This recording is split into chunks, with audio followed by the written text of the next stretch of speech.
మనతో పాటు బీఆర్ఎస్ నాయకులు దూదిమెట్ల బాలరాజు ఉన్నారు. మాట్లాడదాం. నిన్న మంత్రివర్గ సమావేశం అయింది, క్యాబినెట్ మీటింగ్ జరగడం జరిగింది.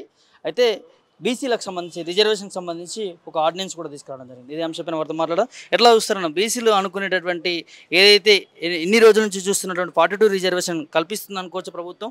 నిన్న మీటింగ్ ఏర్పడుతుంది. నేను చెప్తాను, క్యాబినెట్లో ఆర్డినెన్స్ తీసుకురావడం అంటే రాష్ట్రపతి ఆమోదం కాదు. ఆర్డినెన్స్ క్యాబినెట్లో ఆమోదించడం అంటే రాజ్యాంగంలో 9 షెడ్యూల్ మార్చినట్టు కాదు. కాంగ్రెస్ అంటేనే దగ, కాంగ్రెస్ అంటేనే మోసం, కాంగ్రెస్ అంటేనే నయవంచన, కాంగ్రెస్ అంటే వెన్నుపోటు పోవడం, కాంగ్రెస్ అంటే కుట్ర. అనేక కుట్రల సమూహారమే కామారెడ్డి డిక్లరేషన్. కామారెడ్డి డిక్లరేషన్ ఏం చెప్పారు? ఆర్డినెన్స్లు చెప్పలే, రాజ్యాంగబద్ధత కల్పిస్తామన్నారు. రాజ్యాంగబద్ధంగా బలహీన వర్గాలకు 6 నెలల్లో 42% రిజర్వేషన్ తీసుకొస్తామన్నారు. క్యాబినెట్ మీటింగ్ పెడతాం, ఆర్డినెన్స్ తీసుకొస్తామని ఆ రోజు చెప్పలే. బీసీలకు ఎలక్షన్ల సమయంలో ఓట్ల కోసం, బీసీ ప్రజల మెప్పు కోసం ఆ రోజు ఆ రాజ్యాంగబద్ధం అని చెప్పినారు తప్ప 42% రిజర్వేషన్ ఇస్తామని చెప్పారు తప్ప ఆర్డినెన్స్లో క్యాబినెట్లో చెప్పలే. మరి ఇవాళ మళ్ళా దగా చేస్తూ ఆర్డినెన్స్లు తీసుకొస్తూ ఇవాళ క్యాబినెట్ ఆమోదం తెలిపేటంత మాత్రాన బీసీలకు ఒరిగేది ఏం లేదు. గతంలో తమిళనాడులో కూడా 1990లో జయలలిత ప్రభుత్వం 3 ఆర్డినెన్స్ తీసుకొచ్చింది బీసీల కోసం. 3 ఆర్డినెన్స్లు కోర్టులు, హైకోర్టులో కొట్టుడు పోయినాయి. తదనంతరం పివి నరసింహారావు గారు ఆ రోజు ప్రధానమంత్రి ఉన్నప్పుడు జయలలిత గారు ఆ రోజు వాళ్ళకు ఉన్నటువంటి 39 మంది ఎంపీల రీత్యా ఢిల్లీకి వెళ్ళి పివి నరసింహారావుని ప్రభుత్వాన్ని మాట్లాడి రాజ్యాంగంలో 9వ షెడ్యూల్లో చేర్స్తే ఇవాళ తమిళనాడులో 69% రిజర్వేషన్లు అమలవుతున్న తీరు కనపడతా ఉంది. అది కదా కావాల్సింది బీసీలకు. మీ పై పెదాలపైన ప్రేమ కాదు కదా, హృదయంలో ప్రేమ కావాలి కదా. పై పెదాల మీద ప్రేమ ఎందుకయ్యా? ఓకే, రాష్ట్రపతి ఆమోదం లేదు కాబట్టి కేంద్రం మీద ఎత్తేస్తున్నావు. అదేవిధంగా గవర్నర్ ఆమోదం విలువ కాకపోతే గవర్నర్ మీద ఎత్తేస్తావు. ఇవాళ నేను అడుగుతా ఉన్నాను, మీ చేతిలో ఉంది కదా క్యాబినెట్ ఇస్తారనా? మంత్రి మండలి ఉన్నది మీ చేతిలోనే ఉంది. ముఖ్యమంత్రి గారు ఎవరినైనా మంత్రులుగా చేసుకోవచ్చు, ఎందరికైనా అవకాశాలు ఇవ్వచ్చు. మరి ఇలా 15 మంది మంత్రులు ఉన్నారు. బీసీలు లెక్క ప్రకారం ఎంత ఉండాలి? నువ్వు చెప్పిన లెక్క ప్రకారం 6 నుంచి 7 ఉండాలి. ఎంతమంది ఉన్నారు? నిన్న వచ్చినటువంటి వాకర్ షేర్తో కలుపుతుంటే 3 ఉన్నారు బ్రదర్. అదేవిధంగా మీరు ప్రభుత్వ సలహాదారుల నియామకం చేశారు, సుమారు 15-16 మందిని వేశారు. ఎంతమంది? మీ చేతుల్లో ఉంది కదా. ఎంతమంది ప్రభుత్వ సలహాదారులు బీసీలను చేశారు? అదేవిధంగా మీరు నామినేటెడ్ పోస్టులు వేశారు, 150 మందిని నామినేటెడ్ పోస్టులు వేశారు. ఎంతమంది బీసీలు వేశారు? 40 మందిని వేశారు. ఎంత శాతం రేవంత్ రెడ్డి గారు లెక్క తేల్చమని, నేను లెక్కల మాస్టర్ అయిన రేవంత్ రెడ్డి గారిని లెక్కలు తేల్చమని అడుగుతా ఉన్నాను నేను. అదేవిధంగా మీరే చెప్పారు కదా ప్రతి బడ్జెట్లో బీసీలకు 20,000 కోట్లు చెల్లిస్తాం, 5 సంవత్సరాలు 1,00,000 కోట్లు అని చెప్పినారు. 2 బడ్జెట్లు పెట్టినారు. ఎన్ని కేటాయించారు? మొదటి బడ్జెట్లో 7,000 కోట్లు అంటే 13,000 కోట్లకు పంగనామం. రెండవ బడ్జెట్లో 9,000 కోట్లు 11,000 కోట్లకు పంగనామం. 2 బడ్జెట్లోనే 22,000 కోట్లు బీసీలకు పంగనామం పెట్టారు కదా. మీ చేతిలో ఉంది కదా బడ్జెట్ కేటాయింపులు. అయితే ఇవాళ ప్రభుత్వ సలహాదారులు మీ చేతులుంటే ఇవ్వరు. ఇంకెందుకు? ఉదయపూర్ డిక్లరేషన్ కాంగ్రెస్ పార్టీ 2022 ఏంది దాని సమాధానం? ప్రతి బీసీకి, ప్రతి పార్లమెంటు కాన్స్టిట్యున్సీకి 2 బీసీలకు అవకాశం ఇస్తామన్నారు. ఉదయపూర్ డిక్లరేషన్ పెట్టినారు. మరి పార్లమెంటుకు 2 అంటే బీసీ తెలంగాణ ఎన్ని రావాలి? 34 అసెంబ్లీ స్థానాలు రావాలి. 34 వచ్చినాయి బ్రదర్. నేను అడుగుతున్నా, నేను జర్నలిస్ట్గా నేను అడుగుతున్నా, ఎన్ని ఇచ్చారు? 19 ఇచ్చారు. ఆ 19లో 4 ఏమున్నాయి? ఏకత్పూర, చంద్రాయనగుట్ట, నాంపల్లి, చార్మినార్ కూడా ఉన్నాయి. అంటే ఇవాళ మీరు చేతిలో ఉన్నదేమో ఇవ్వరు, రాష్ట్రపతి ఆమోద ముద్ర అని చెప్పేసి కేంద్రం మీదకి నెట్టేస్తారు. మళ్ళీ ఆర్డినెన్స్ పేరుతో బీసీలకు అన్యాయం చేసి ఇవాళట పెద్ద ఎత్తున ర్యాలీలట, అదేవిధంగా అభినందనలట. ఎందుకు అభినందనలు? 42% రిజర్వేషన్లు ఎగ్గొట్టేందుకు అభినందనలు తెలియజేయాలా మీకు? అదేవిధంగా 23,000 మంది కొత్త ప్రజాప్రతినిధులు తయారదని చెప్పేసి కళ్ళబొల్లి మాటలు చెప్పినందుకు మీకు అభినందనల ర్యాలీలు తీయాలని అడుగుతా ఉన్నాను నేను ఇవాళ. అదేవిధంగా ఉదయపూర్ డిక్లరేషన్కి పంగనామం పెట్టినందుకు మీకు అభినందనల ర్యాలీలు తీయాలనా? క్యాబినెట్లో 7 రావాల్సిన మంత్రులకు బీసీలకు 3 ఇచ్చినందుకు మీకు అభినందనల ర్యాలీలు చేయాలనా? అదేవిధంగా ఇవాళ పెద్ద ఎత్తున ప్రభుత్వ సలహాదారులు అన్యాయం చేసినందుకు బీసీలకు మీకు అభినందనల ర్యాలీలు తీయాలనా? అదేవిధంగా నామినేటెడ్ పోస్టర్లో దగా చేసినందుకు మీకు అభినందనల ర్యాలీలు తీయాలనా? ఇవాళ మీరు అనేక రకాల కార్పొరేషన్లు ఏర్పాటు చేస్తామని చెప్పినారు. ఒక్క కార్పొరేషన్ ఏర్పాటు చేశారా బ్రదర్? ఇవాళ నేను అడుగుతాను నేను. సామాజిక న్యాయం 7వ గ్యారెంటీ, దానికి అందమైన పేరు సామాజిక న్యాయం 7వ గ్యారెంటీ అన్నారు రేవంత్ రెడ్డి గారు. 300 కాపులు మంత్రివర్గంలో ఉన్నారా? అదేవిధంగా యాదవ కుర్మ సోదరులు మంత్రివర్గంలో ఉన్నారా? మైనార్టీలు మంత్రివర్గంలో ఉన్నారా? లంబాడీలు మంత్రివర్గం ఉన్నారా అని ఇవాళ నేను కాంగ్రెస్ పార్టీ రేవంత్ రెడ్డిని ప్రశ్నిస్తా ఉన్నా. అయా రేవంత్ రెడ్డి గారు 47 సార్లు ఢిల్లీకి వెళ్ళారు. మీరు 47 సార్లు వెళ్ళారు. ఒక్కనాడంటే ఒక్కనాడు ప్రధానమంత్రి మోదీతో కానీ, కేంద్ర మంత్రులతో కానీ, రాష్ట్రపతి దగ్గర పోయి ఎప్పుడైనా కలిసినవా అని అడుగుతా ఉన్నాను ఇవాళ బీసీల గురించి. ఇవాళ బీసీలకు నిట్టనీలుగా ముంచుతూ, బీసీలను దగా చేస్తూ, బీసీలను నట్టేట ముంచుతూ, ఇవాళ కల్లబల్లి పలుకులు చెప్తూ మళ్ళా బీసీలకు మీద చేసినట్టు సంబరాలు చేయమని మహేష్ కుమార్ గౌడ్ గారు పిలుపునిస్తూ ఉన్నారు. అయ్యా మీ లెక్కగా బీసీలకు న్యాయం చేయడం అంటే ఇవాళ పేద పిల్లల కోసం పెట్టేటువంటి హాస్టల్ ఏదైతే ఉన్నాయో, గతంలో 294 BC hostels, SC welfare hostels, BC welfare hostels, minority welfare hostels ఉండే.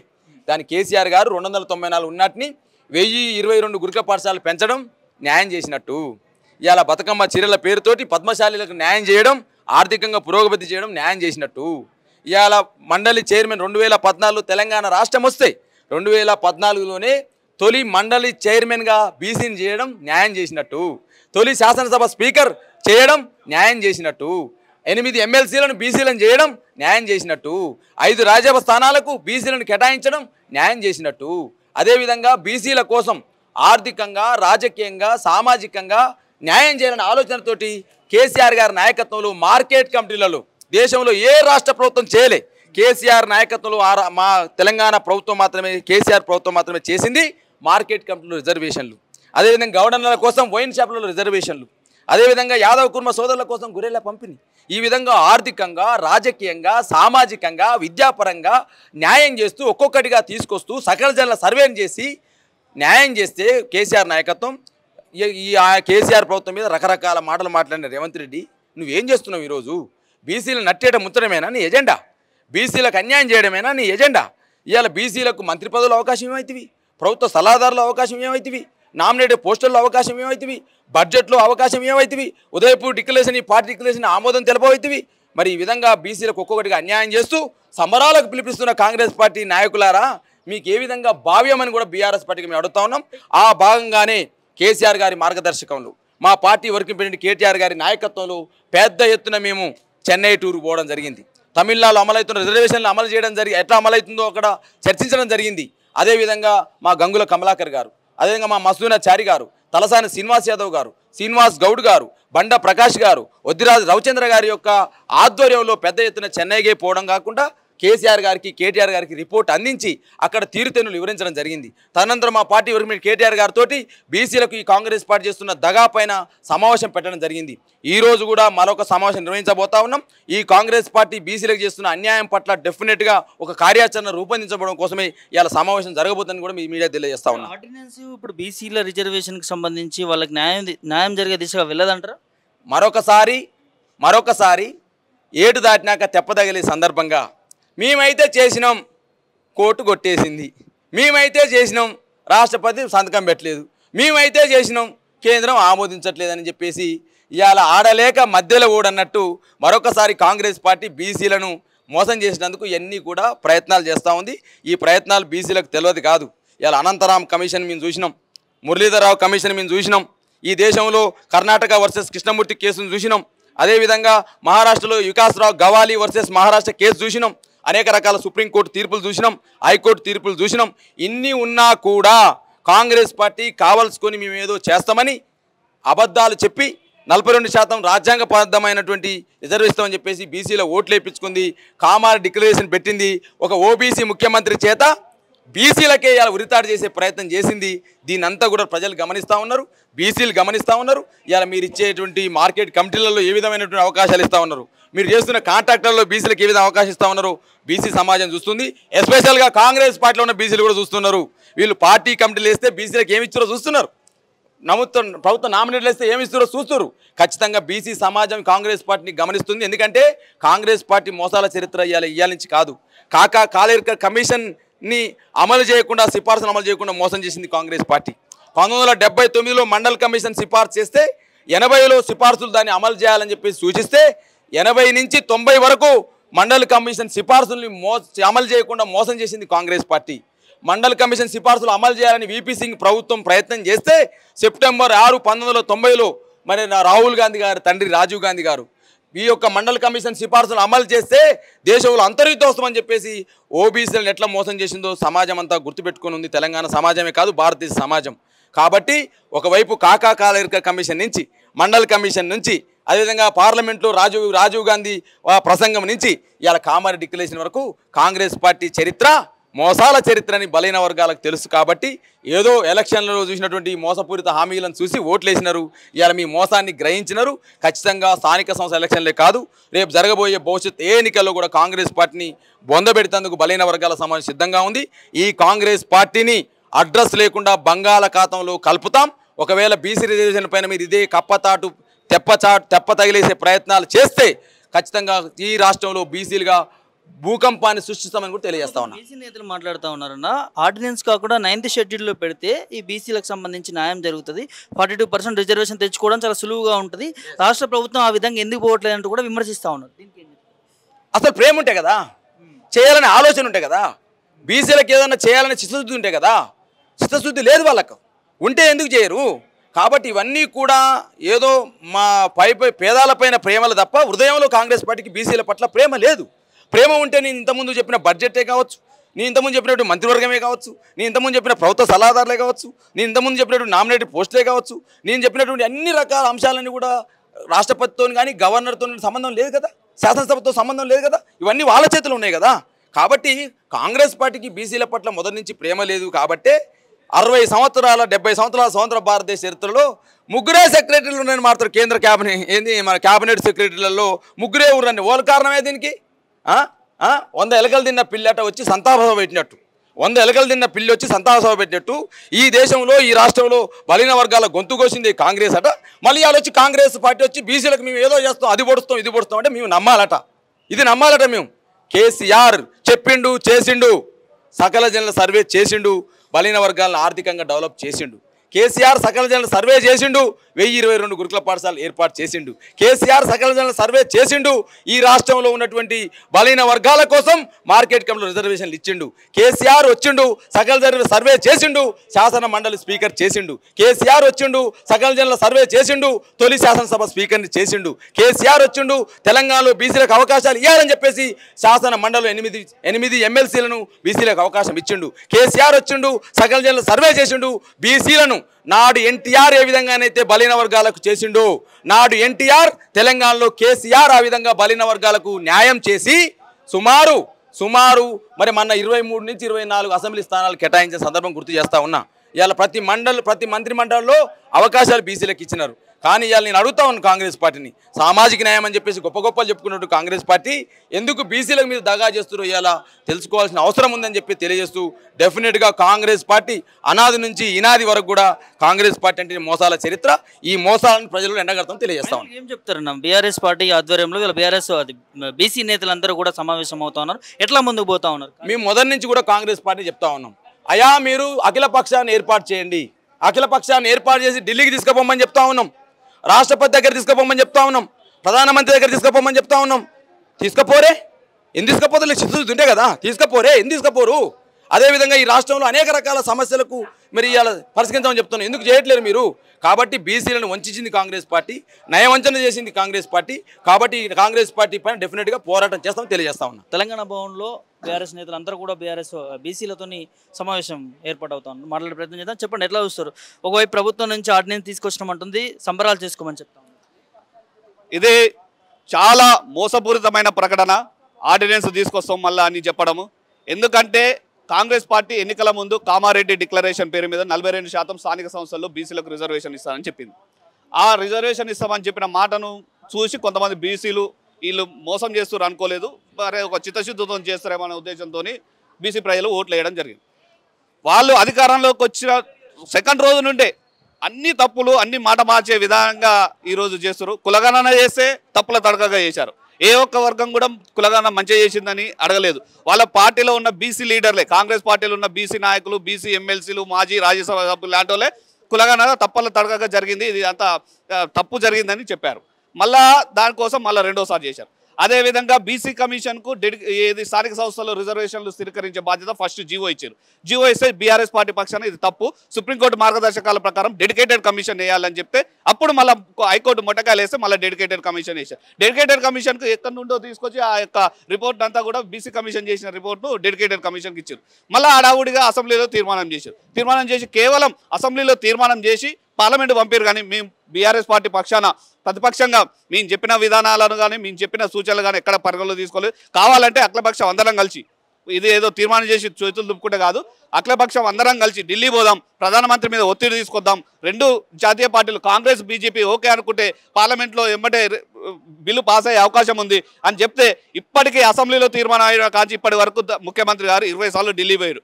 ఒక్కసారి కూడా బీసీల కోసం కానీ బీసీల పక్షాన కానీ బీసీల డెలిగేషన్ తీసుకొని ఒక్కసారి కూడా పోలేదు. ఏమనంటే నాకు నరేంద్ర మోడీ బడే బాయ్, మీ అందరం కూడా ఒకటే స్కూల్లో చదువుకున్నాం, ఒకటే దాంట్లో చేసుకున్నాం అని చెప్తాడు. నేను ఎన్నో ఏళ్ళుగా అపరిష్కృతంగా ఉన్న సమస్యలన్నింటినీ పరిష్కారం చేస్తున్నా అని చెప్తుండు. అట్లాంటప్పుడు మరి నీకు బడే బాయే కదా. ఈరోజు మరి బీసీ బిల్లు కోసము నరేంద్ర మోడీ గారిని కలవండి, అఖిలపక్షాన్ని తీసుకుపోండి. మేము ప్రతిపక్షంగా మేము సిద్ధంగా ఉన్నాం, వచ్చి నరేంద్ర మోడీ ఆఫీస్ ముందు ధర్నా చేద్దాం, అవసరం అనుకుంటే అందరం కలిసి నిలదీద్దాం. బీసీ బిల్లు ఎందుకు ఆమోదం కాదు? ప్రతిపక్షంగా మీరు 100 మంది ఎంపీలు ఉన్నారు కదా, వాళ్ళందరూ కలిసి కొట్లాడండి. కానీ ఎక్కడ కూడా కాంగ్రెస్ పార్టీకి ఈ చిత్తశుద్ధి లేదు.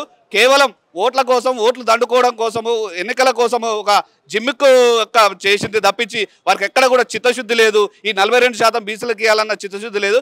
ఇది ఈ రోజు చేసిన ఆర్డినెన్స్ కూడా వేస్ట్, దానికి ఎక్కడ పనికిరాదు. రాష్ట్ర ప్రభుత్వం ఆర్డినెన్స్ తీసుకురావడం వల్ల బీసీలకి రిజర్వేషన్ కలుగుతుందని చెప్పి వాళ్ళు మంచి ప్రచారం చేస్తా ఉన్నారు. లేదండి, అది సుప్రీంకోర్టు మార్గదర్శకం ఉంది. సుప్రీంకోర్టు కాదని ఆర్డినెన్స్ చెల్లుబాటు అవుతుందా? ఏ ఒక్క చిన్న పిల్లగారిని అడిగినా తెలుస్తుంది.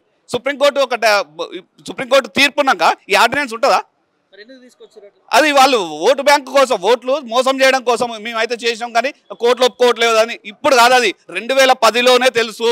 2010లోనే కర్ణాటక వర్సెస్ కృష్ణమూర్తి కేసులో సుప్రీంకోర్టు క్లియర్ కట్గా చెప్పింది.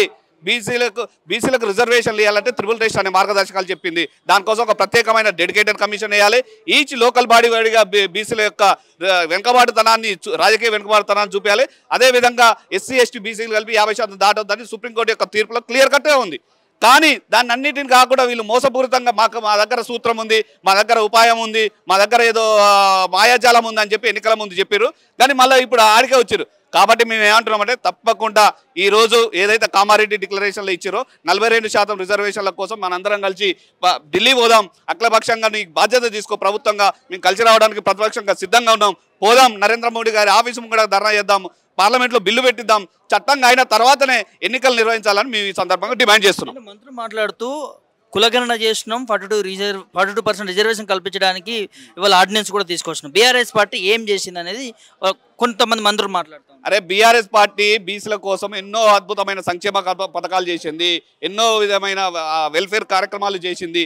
బీఆర్ఎస్ పార్టీ అధికారంలోకి రాగానే తెలంగాణ తొలి శాసన మండలి చైర్మన్గా మాసూనాచారి గారిని పెట్టింది, శాసన మండలి చైర్మన్గా స్వామి గారు పెట్టింది, మొదటి ఆర్థిక శాఖ మంత్రిగా ఈటల రాజేందర్ గారిని పెట్టింది. మార్కెట్ కమిటీలో దేశంలో ఎక్కడ లేని విధంగా, దేశంలో ఎక్కడ ఏ రాష్ట్రంలో లేని విధంగా మార్కెట్ కమిటీలో బీసీలకు రిజర్వేషన్లు ఇచ్చింది. విదేశీ విద్యార్థుల సంక్షేమం కోసం విదేశాలకు పోతారంటే 20 లక్షల రూపాయల ఓవర్సీస్ స్కాలర్షిప్ ఇచ్చింది. ఎక్కడ లేని విధంగా దాదాపు 1000 గురుకుల పాఠశాలను ఈరోజు ఎస్సీ ఎస్టీ బీసీల కోసం 1000 గురుకుల పాఠశాలను ఏర్పాటు చేసి వారికి కార్పొరేట్ స్థాయిలో నాణ్యమైన విద్యను అందించింది. బీఆర్ఎస్ పార్టీ ఆత్మగౌరవ భవనాలు ఇచ్చిందండి. బీఆర్ఎస్ పార్టీ ఏం చేసిందంటే, ప్రజలలో బీఆర్ఎస్ పార్టీ ఏం చేసిందో చెప్తారు, కానీ నువ్వు చేసేది చెప్పక నువ్వేం చెప్పినావు, 42% రిజర్వేషన్ ఇస్తానన్నావు. ఆ రిజర్వేషన్లను మెయిన్ ఎజెండా బీసీల కోసం 42% రిజర్వేషన్లు ఇస్తానన్న ఎజెండానే ఉండే. ఆ మేజర్గా దాన్ని కల్పించకుండా ఇది ఏదో అది చేస్తా ఇది చేస్తా అంటే అది కాదు కదా. స్థానిక సంస్థల ఎన్నికలు కూడా సెప్టెంబర్ 30 లోపల నిర్వహించాలని హైకోర్టు కూడా ఒక తీర్పు ఇచ్చింది. మరి ఈ లోపల ఈ రిజర్వేషన్లు, ఈ ఆర్డినెన్స్లు, ఈ రిజర్వేషన్ బీసీలకి అమలు చేస్తారనుకోవచ్చు. ఇప్పుడు కాంగ్రెస్ పార్టీ మేనిఫెస్టోలో ఏమని చెప్పిందండి? ఒకసారి కామారెడ్డి డిక్లరేషన్ చూడండి. మేము అధికారంలోకి వచ్చిన 6 నెలల్లోనే స్థానిక సంస్థల్లో బీసీలకు 42% రిజర్వేషన్ కల్పిస్తాను. ఇప్పుడు ఎన్ని నెలలు అవుతుంది అధికారంలోకి వచ్చి? మరి కోర్టు తీర్పు ఇచ్చి ఎన్ని రోజులు అవుతుందండి? 4 రోజులు అవుతుంది. మరి ఈ 15 నెలల నుండి మీరు ఏం చేశారు? కాబట్టి అన్ని మోసపూరితము. కాంగ్రెస్ పార్టీ చేయాలనే చిత్తశుద్ధి లేదు. ఇప్పటికైనా మించిపోయింది ఏం లేదు. మన అన్ని పార్టీలు కలిసి హైకోర్టును అడిగితే టైం ఇస్తుంది. ఇప్పటికైనా మించిపోయింది ఏం లేదు. గౌరవ కోర్టును మనందరం కలిసి అడుగుదాం. అన్ని పార్టీలను, రాష్ట్రంలోని అన్ని పార్టీ బీసీల కోసం మేము ఒక చిత్తశుద్ధం చేస్తున్నామని ఇప్పుడు చెప్పి ఇప్పటికైనా తక్షణమే అఖిలపక్షాన్ని ఢిల్లీ తీసుకుపోయి ఆడ ప్రధానమంత్రి కార్యాలయం ముంగడ ఎక్కడైతే చట్టం కావాలో ఆడబోయి చేయాలి తప్పించి ఈ ఆర్డినెన్స్ తీసుకొస్తా, క్యాబినెట్ పెట్టుకుంటా, ఓ సంబరాలు చేసుకుంటా, పాలు పోస్తా అంటే కాదు. బీసీ ప్రజలు ఎట్టి పరిస్థితి లేదు. కావాల్సింది బీసీ ప్రజలకు అంతిమంగా నువ్వేం చేసావు కాదు, ఫలితం ముఖ్యము. 42% రిజర్వేషన్లు అమలైందా కాలేదా ముఖ్యము. నువ్వు ఎన్ని జిమ్మిక్కులు చేసినా, ఎన్ని మాటలు చెప్పినా, ఎంత కలబొల్లి మాటలు చెప్పినా కూడా తప్పకుండా బీసీ ప్రజలు నీకు తగిన బుద్ధి చెప్తారు స్థానిక సంస్థలు. పాటు కడారి స్వామి యాదవ్ ఉన్నారు, మాట్లాడే ప్రయత్నం చేద్దాం. చెప్పండి అన్న, రాష్ట్ర బీసీ ప్రజలందరూ పండుగ చేసుకోవాల్సినటువంటి సందర్భం ఉందంటూ నిన్న కేబినెట్లో ఆర్డినెన్స్ తీసుకొచ్చారు. ఎట్లా సార్? దేనికోసం చేసుకోవాలి బీసీల పండుగ? ఆర్డినెన్స్ అనేది తాత్కాలికమైన ఆర్డినెన్స్. ఇది బీసీలను మోసం చేయడానికి చేస్తున్న కుట్ర తప్ప బీసీల పట్ల వీళ్ళు ప్రేమతో ఉన్నది లేదు. నేను నిజంగా బీసీల పట్ల చిత్తశుద్ధి ఉంటే, బీసీల మీద ప్రేమ ఉంటే, బీసీల అభిమానం ఉంటే నువ్వు చట్టం చేయాలి. దాన్ని రాజ్యాంగంలోని కాన్స్టిట్యూషన్లో 9th షెడ్యూల్ చేస్తే అప్పుడు బీసీలు మిమ్మల్ని నమ్ముతారు తప్ప ఇంకోటి కాదు. ఇలా కాంగ్రెస్ పార్టీ అనేది నాడు రాజీవ్ గాంధీ నుంచి నేడు రాహుల్ గాంధీ, రేవంత్ రెడ్డి వరకు బీసీలను మోసం చేస్తూనే ఉన్నది. నిజంగా మీకు చిత్తశుద్ధి మండల కమిషన్ ఆ రోజు రాజీవ్ గాంధీ అధికారంలో ఉన్నప్పుడే దాన్ని అమలు చేయాలి. దాన్ని అమలు చేయకుండా తొక్కిపట్టిండు. అప్పటి నుంచి కూడా కాంగ్రెస్ పార్టీ అనేది బీసీల పట్ల మోసం చేస్తున్న పార్టీ, బీసీల వ్యతిరేక పార్టీ కాంగ్రెస్ పార్టీ అనేది. ఎందుకు 9th షెడ్యూల్లో చేర్చడం లేదు? చేరిస్తే నిజంగా బీసీలకి న్యాయం జరుగుతుంది. ఎగ్జాక్ట్లీ, బీసీలకు 9th షెడ్యూల్లో చేరిస్తే న్యాయం జరుగుతుంది. ఎందుకంటే రాజ్యాంగపరంగా హక్కులు ఏర్పడతాయి. కానీ రాజ్యాంగపరంగా హక్కులు ఏర్పడితే బీసీలు మా చేతిలో వినరని చెప్పి అగ్రవర్ణాల కుట్రలో భాగం ఇది. ఎందుకంటే ఈ జనాభాలో 50% బీసీలు ఉంటారు, 50% వేరే కులాలు ఉంటాయి. వీళ్ళ కనుక అన్ని రాజకీయంగా ఉపాధి కల్పిస్తే వీళ్ళు మా అగ్రవర్ణాలను మించిపోతారని చెప్పి ఒక కుటిల ఆలోచన ఈ అగ్రవర్ణాలు ఇమిడి ఉన్నది. ఎట్టి పరిస్థితుల నిజంగా నీకు ఈ రేవంత్ రెడ్డికి, కాంగ్రెస్ ప్రభుత్వానికి బీసీల పట్ల చిత్తశుద్ధి ఉంటే నీవు రాజ్యాంగంలోని 9th షెడ్యూల్లో పొందుపరచాలి. పార్లమెంట్ చట్టం తీసుకొచ్చి అప్పుడు నువ్వు ఎలక్షన్లకు పోవు. ఇలా హైకోర్టు వీళ్ళకి ముట్టికాయలు వేసిందని తప్ప స్థానిక సంస్థలు పోవాలనే ఉద్దేశం తప్ప ఇంకోటి కాదు. ఈ ఆర్డినెన్స్ అని నిలబడే పరిస్థితి ఎట్టి పరిస్థితుల్లో ఉండదు. అమలు జరుగుతుంది అనుకోవచ్చా? హైకోర్టు నుంచి కూడా తీర్పు రావడం జరిగింది, సెప్టెంబర్ 30 లోపల సర్పంచ్ ఎన్నికలు నిర్వహించాలని చెప్పి. హైకోర్టు ఉత్తర్వులను అయితే మనం ఆనర్ చేయాలి కదా. ఆనర్ చేయాల ఉద్దేశంతోనే ఆర్డినెన్స్ అనే ఒక నాటకం ఆడుతుండు. ఇన్ని రోజుల నుంచి ఆర్డినెన్స్ అని ఆ నాటకం ఎందుకు ఆడలేకపోయినావు? ఏమనంటే మేము అసెంబ్లీలో ఆమోదించడం, రాష్ట్రపతి దగ్గర ఉన్నది, వాళ్ళు చేస్తలేరు, మాకెందుకని పెట్టిండు. ఆ ఆటలు సాగుతలేవనే ఉద్దేశంతో ఎట్లన్నా మళ్ళొకసారి బీసీలను మోసం చేయాలనే ఉద్దేశంతో ఆర్డినెన్స్ అనేది తెర మీద తీసుకొచ్చిండు. ఈ ఆర్డినెన్స్ అనేది ఒక బూటకం, ఒక నాటకం. దీన్ని బీసీలు గమనిస్తూనే ఉన్నారు. బీసీలు చైతన్యవంతులయ్యారు, అప్పటిలాగా ఏం లేరు. వెనకటి కాలం కాదు, అందరు ప్రతిదీ బీసీలు గమనిస్తూనే ఉన్నారు. ఈ స్థానిక సంస్థల్లో బీసీలు మీకు కాంగ్రెస్ పార్టీ కరువు కాల్చి వాత పెడతారు. గతంలో కూడా ఎన్నికల ముంగట మేనిఫెస్టోలో పెట్టడం జరిగింది. కామారెడ్డి డిక్లరేషన్ 6 నెలల లోపల స్థానిక సంస్థల ఎన్నికల్లో 42% రిజర్వేషన్ అమలు చేస్తామన్నారు. 2 సంవత్సరాలు అవుతుంది. ఎట్లా ఏది 6 నెలలు? ఆ రోజు రాహుల్ గాంధీ భారత్ జోడో యాత్ర భాగం కామారెడ్డిలో 42% రిజర్వేషన్ ఇంప్లిమెంట్ చేస్తా అన్నాడు. ఈ ప్రభుత్వం ఏర్పడి దాదాపు 19 నెలలు అవుతుంది. 6 నెలల కాలంలో కాదు కదా, 20 నెలలు అయినా కూడా దాని గురించి ఊసు పలకలే, పాసు పలకలే. ఏదో హైకోర్టు ముట్టికాలేసిన ఉద్దేశంతో దీన్ని ఎట్లా మేము తప్పించుకోవాలి, దీన్ని ఎట్లా మేము బీసీల పట్ల ఎట్లా రేపు ఎలక్షన్లో పోవాలి, బీసీల ఓట్లు ఎట్లా దండుకోవాలి, మేము కాంగ్రెస్ ఎట్లా నెగ్గించుకోవాలనే ఆలోచన తప్ప బీసీల పట్ల ప్రేమ లేదు. ఇది బూటకం, నాటకం, ఒక ఫాల్స్ ఆర్డినెన్స్. బీఆర్ఎస్ పార్టీ ఇవాళ బీసీలకు అన్ని విధాలుగా గౌరవంగా పదవులలో ఇలా అవకాశం కల్పించింది ఒక బీఆర్ఎస్ పార్టీ. నాటి ఉద్యమ కాలంలో బీఆర్ఎస్ పార్టీ బీసీలను గుర్తించింది. అధికారం వచ్చిన 10 ఏళ్ల కాలంలో బీసీలకు పదవులు ఇచ్చింది. మాతో పాటు ఉద్యమంలో పనిచేసిన చాలా మంది యువకులకు అందరికి ఎమ్మెల్యేల పదవులు కావచ్చు, చైర్మన్లు కావచ్చు, మార్కెట్ కమిటీ మెంబర్స్ కావచ్చు, డిప్యూటీస్ మెంబర్స్, చాలా మందికి బీఆర్ఎస్ పార్టీ బీసీలకు నిలబడ్డ తప్ప ఇంకో పార్టీ నిలబడలేదు. కాబట్టి బీసీలు అంటే బీఆర్ఎస్ పార్టీని ఆదరిస్తారు. ఎందుకంటే ఉద్యమ పార్టీ బీసీల కోసం కుల వృత్తులను ఎంకరేజ్ చేసింది, ఆర్థికంగా నిలబెట్టింది, స్వావలంబన ఏర్పరిచింది. దాంతోపాటు రాజకీయంగా మార్కెట్ కమిటీ రిజర్వేషన్ కల్పించింది. కానీ దానివల్ల ఇప్పటికే ఒక గ్రామాల్లో ఉన్న ఈ తెలంగాణలో ఉన్న గ్రామాల్లో ఉన్న ప్రజలు ఒక క్లారిటీకి వచ్చేసారు. ఎట్టి పరిస్థితుల్లో నెక్స్ట్ ఏ ఎలక్షన్ వచ్చినా బీఆర్ఎస్ పార్టీకి పట్టం కట్టాలి, బీఆర్ఎస్ పార్టీ గెలిపించుకోవాలి. బీఆర్ఎస్ పార్టీ మా ఇంటి పార్టీ లాగా బీసీలు గౌరవిస్తారు, ఇంకా వేరే కులాల వాళ్ళు గౌరవిస్తారు. కాంగ్రెస్ పార్టీకి బీసీలకు 42% రిజర్వేషన్ అమలు చేసేటువంటి యొక్క చిత్తశుద్ధి లేదు. కామారెడ్డి డిక్లరేషన్ ప్రకారంగా 42% రిజర్వేషన్ అమలు చేయాలంటే ఇది పార్లమెంట్లో 9వ షెడ్యూల్లో రాజ్యాంగ సవరణ చేసి 9th షెడ్యూల్లో చేర్చే తప్ప ఇది పరిష్కారం అయ్యే మార్గం లేదు. ఆల్రెడీ ఒక దఫా రాష్ట్ర అసెంబ్లీలో బిల్లు ప్రవేశపెట్టి పాస్ చేశారు. గవర్నర్ ఆమోదంతో ఢిల్లీకి వెళ్ళింది. మళ్ళీ ఇప్పుడు కొత్త నాటకం దారితీస్తూ ఉంది. కొత్త నాటకానికి తెరలేపారు కాంగ్రెస్ పార్టీ వాళ్ళు. నిన్న క్యాబినెట్లో ఏదో 42% రిజర్వేషన్ అమలు చేసేసినాం, బీసీలకు అందరికీ చట్ట ప్రకారం వచ్చేసినాయి, గెలిచిపోయినారని సంబరాలు చేయమని పీసీసీ అధ్యక్షుడు పిలుపునిస్తాడు. ఎందుకంటే ఈరోజు హంతకులే ఈరోజు సంతాప దినాలు చేయాలనేటువంటి ఒక చందంగా ఉంది మీ వ్యవహార శైలి. గతంలో తెలంగాణ తొలి ముఖ్యమంత్రి కేసీఆర్ గారు 2018లో నూతన పంచాయతీరాజ్ చట్టం తీసుకొచ్చారు. కొత్త చట్టం తీసుకొచ్చి ఆ చట్టంలో 34% రిజర్వేషన్ని బీసీలకు కేటాయిస్తూ జీవో నంబర్ 396ని ఆ రోజు కేసీఆర్ గారు ఇస్తే రాష్ట్ర హైకోర్టులో సుప్రీంకోర్టులో ఇదే కాంగ్రెస్ పార్టీ వాళ్ళు వెళ్ళి కొట్టేయించినటువంటి పరిస్థితిని ఇంకా కూడా ఆ సందర్భాన్ని ఇంకా గుర్తు చేసుకుంటా ఉన్నారు. మర్చిపోలేదు తెలంగాణ బీసీ బలహీన వర్గాల ప్రజలు. మీరు ఆ రోజు కేసీఆర్ గారు 34% రిజర్వేషన్ ఇస్తే దాన్ని కొట్టేయించినటువంటి దుర్మార్గులు కాంగ్రెస్ పార్టీ వాళ్ళు మళ్ళీ ఇలా ఏ ముఖం పెట్టుకొని వారికి తెలుసు సుప్రీంకోర్టు యొక్క ఇందిరా సహాని జడ్జిమెంట్ ప్రకారంగా, అదేవిధంగా Krishnamurthy versus state of Karnataka judgement ప్రకారంగా సుప్రీంకోర్టు 2 జడ్జిమెంట్లు ఉన్నాయి. ఈ జడ్జిమెంట్ ప్రకారంగా ఇది 50% సీలింగ్ని దాటి రిజర్వేషన్ అమలు చేయలేమనే విషయం వారికి కూడా తెలిసి కూడా ఈరోజు బీసీలను మోసం చేసేటువంటి ఒక కుట్ర చేస్తూ ఉన్నారు. ఎందుకంటే మేము 42% రిజర్వేషన్ ఇస్తామని మేము తీర్మానం చేసినాం, కానీ కోర్టులు ఇవ్వలేదు కాబట్టి మేము ఇవ్వలేకపోతున్నామని తప్పించుకోవడానికి చేస్తున్నటువంటి ప్రయత్నము. మిస్టర్ రేవంత్ రెడ్డి, మిస్టర్ రాహుల్ గాంధీ, మీరు చేయాల్సింది ఇక్కడ కాదు, మీరు చేయాల్సింది ఢిల్లీలో నరేంద్ర మోడీ మీద యుద్ధం చేయాలి. మేము కూడా కలిసి వస్తాం, బీఆర్ఎస్ పార్టీ కూడా కలిసి వస్తుంది, మా పార్టీ ఎంపీలు కూడా మీకు కలిసి వస్తారు. మీరు ప్రతిపక్ష నాయకుడు ఢిల్లీలో పార్లమెంట్ను స్తంభింపజేయాలి. 9వ షెడ్యూల్లో పెట్టే వరకు పార్లమెంట్ సమావేశాలు నడవనీయమని రాహుల్ గాంధీ గారు ఢిల్లీలో పార్లమెంట్లో బొక్కబొరల పడుకొని బీసీల గురించి ఆలోచన చేయాలి, బీసీల గురించి కొట్లాడాలి తప్ప ఈ రకంగా చిల్లర మీ మాటలు మాట్లాడి బీసీలను మోసం చేసేటువంటి మీ ప్రకటనల్ని తీవ్రంగా ఖండిస్తూ ఉన్నాం మేము. మీ యొక్క దిక్కుమాలిన డిక్లరేషన్లు, మీ యొక్క బొందబెట్టేటువంటి ఏదైతే మీ ఆర్డినెన్స్ మీరు తీసుకొచ్చారో ఆర్డినెన్స్ అనేది ఒక పెద్ద మాయ. ఇదంతా ఈ మాయలో మీరు బీసీలని ఏమార్చలేరు. గుర్తుంచుకోండి, రేవంత్ రెడ్డి గారికి నిజంగా చిత్తశుద్ధి ఉంటే ఢిల్లీలో పార్లమెంట్లో ఆమోదించడం కోసం నువ్వు అవసరమైతే ఆమరణ నిరాక్ష చేయి, అవసరమైతే నా ప్రాణమైన తీయను కానీ బీసీలకు న్యాయం చేయని డిమాండ్ చేయను, మేము మీకు మద్దతుకు వస్తాం. నువ్వు ఆమరణ నిరాహారదీక్ష చేయాల్సిందే, నువ్వు అక్కడ బీసీల గురించి కొట్టాల్సిందే. అప్పుడు నిన్ను నమ్ముతారు తప్ప అప్పటి వరకు తెలంగాణ బీసీ ప్రజలు నిన్ను నమ్మే పరిస్థితి లేదని రేవంత్ రెడ్డి గారికి హెచ్చరిక చేస్తా ఉన్నా. ద్వారా బీసీ రిజర్వేషన్ అమలు కాదనుకుంటున్నారా మీరు బీఆర్ఎస్ పార్టీ? 100% ఈ ఆర్డినెన్స్ల ద్వారా బీసీలకు చట్ట ప్రకారంగా 42% రిజర్వేషన్ వచ్చే అవకాశం లేదు. బీసీలను మోసం చేసేటువంటి ప్రయత్నం జరుగుతూ ఉంది. బీసీలకు ప్రయోజనం జరగాలంటే, మీరు ఇచ్చినటువంటి హామీ నెరవేరాలంటే, 42% రిజర్వేషన్ చట్టబద్ధత రావాలంటే 9th షెడ్యూల్లో పెట్టడమే పరిష్కార మార్గం తప్ప మరే ఇతర ప్రత్యామ్నాయ మార్గాలు లేవని నేను ఈరోజు ఒక ఉన్నత విద్యావంతునిగా, ఒక డాక్టరేట్ చదువుకున్నటువంటి విద్యార్థి నాయకుడిగా, నా నాయకుడిగా నేను చెప్తా ఉన్నా. ఇవాళ నాకు రాజ్యాంగం మీద అవగాహన ఉన్నది. ఇది పార్లమెంట్లో అమెండ్మెంట్ జరగాల్సిందే, రాజ్యాంగ సవరణ జరగాల్సిందే, 9వ షెడ్యూల్లో పెట్టాల్సిందే తప్ప వేరే ప్రత్యామ్నాయ మార్గం లేదని చెప్పేసి చెప్తా ఉన్నా. రాష్ట్ర ప్రభుత్వము కసరత్తు చేయట్లేదు.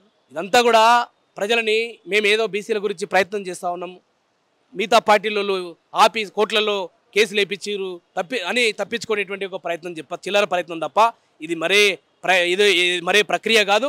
ఇది బీసీలని మోసం చేసి బలహీన వర్గాలని అన్యాయానికి గురి చేసి వారికి నోట్లో మట్టి కుట్టడమే వారి లక్ష్యంగా పెట్టుకున్నారు. వారు బీసీల ఓట్లు దండుకొని మొన్న అసెంబ్లీ ఎన్నికల్లో అధికారంలోకి వచ్చారు అడ్డగోలుగా. మరి ఇప్పుడు స్థానిక ఎన్నికల్లో మళ్ళీ ఇదొకసారి ఒక మాఫియా ఇదొక తీసుకొచ్చి ఒక పేరు తీసుకొచ్చి మేము స్థానిక ఎన్నికల్లో కూడా బీసీలకు రిజర్వేషన్ ఇవ్వాలని ప్రయత్నం చేశాం. కానీ వీలు కాలేదు, కోర్టులలో కొట్టివేశారని ఒక తప్పించుకోవడని ఒక నెపం వేయడం కోసం ఈ ప్రయత్నం చేస్తున్నారు తప్ప వీరికి వేరే మార్గం లేదు. వీరి 42% రిజర్వేషన్ అమలు కావాలంటే పార్లమెంట్లో రాజ్యాంగ సవరణ జరగాల్సిందే, 9వ షెడ్యూల్లో పెట్టాల్సిందే. అదొక్క మార్గమే తప్ప వేరే మార్గం లేదని ఈ సందర్భంగా నేను తెలియజేస్తాను.